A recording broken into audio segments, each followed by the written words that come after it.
ሊጣችን በዚህ መልኩ ኩፍ ብሎልናል።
በዚህ መልኩ አድብልብለናል።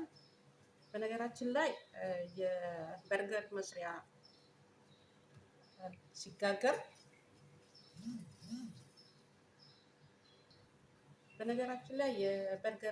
ፍርኖ ዳቦ ሲጋገር በደንብ መድበልበል አለበት፣ ክብ መሆን አለበት እና ደግሞ እንደዚህ ወደ ውስጥ በጣም እንደዚህ ወደ ውስጥ እንዲመጣ ማጠፍ እና በደንብ እንደዚህ ክብ መሆን አለበት። ከዛ ከድነን ሸፍነን በላስቲክ ነገር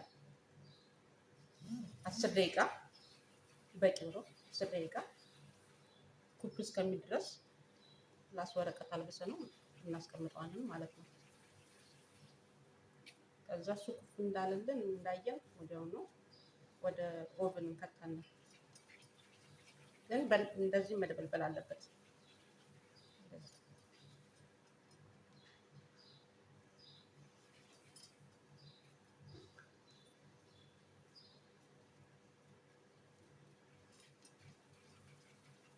በርገር መስራት ከፈለግን ቤታችን ውስጥ በቀላሉ ብዙ ግብአት በማይፈልግ አብኩተን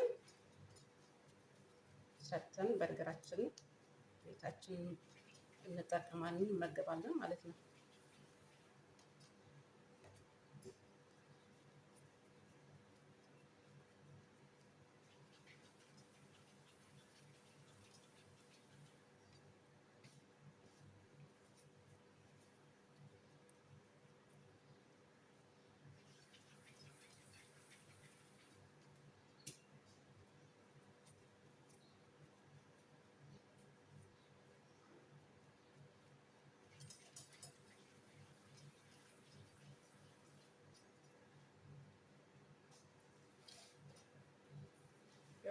በዚህ መልኩ አድበልብያለሁ። የምፈልገውን ያክል ስለሰራው ነው። ይሄንን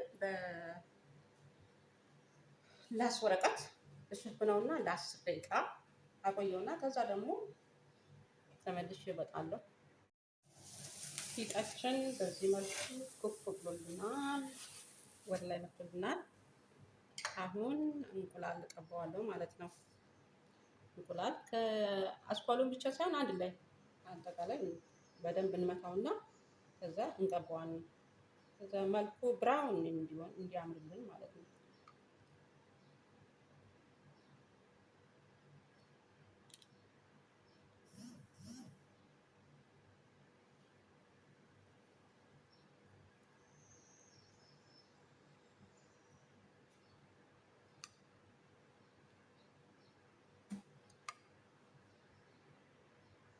አሁን ደግሞ ሰሊጥ ወይም ደግሞ አረቦቹ ሲምሲም ይሉታል። ከላዩ ትንሽ እንደዚህ እናደርግበታለን እንቁላላችን ከገባን በኋላ ማለት ነው። ከዛ ይሄን ከጨረስን በኋላ ኦቭናችንን በ150 ሙቀት እንከታለን ማለት ነው። ይሄው በዚህ መልኩ ሲምሲሙን አድርጌበታለሁ፣ እንቁላሉን ቀብቻለሁ። ይሄንን ኦቭን ውስጥ እከታለሁ ማለት ነው። ከዛ ስጨርስ መልሼ እመጣለሁ። ዳባችን ይኸው በሚያምር መልኩ አሪፍ ሆኖ በስሎልኛል። በጣም የሚያምር ኬክ የሆነ ዳቦ ማለት ነው። ይሄ በቀላሉ በቤታችን ለበርገር መስሪያ ሰራን ማለት ነው። እና ደግሞ በርገር እየሰራን እናያለን።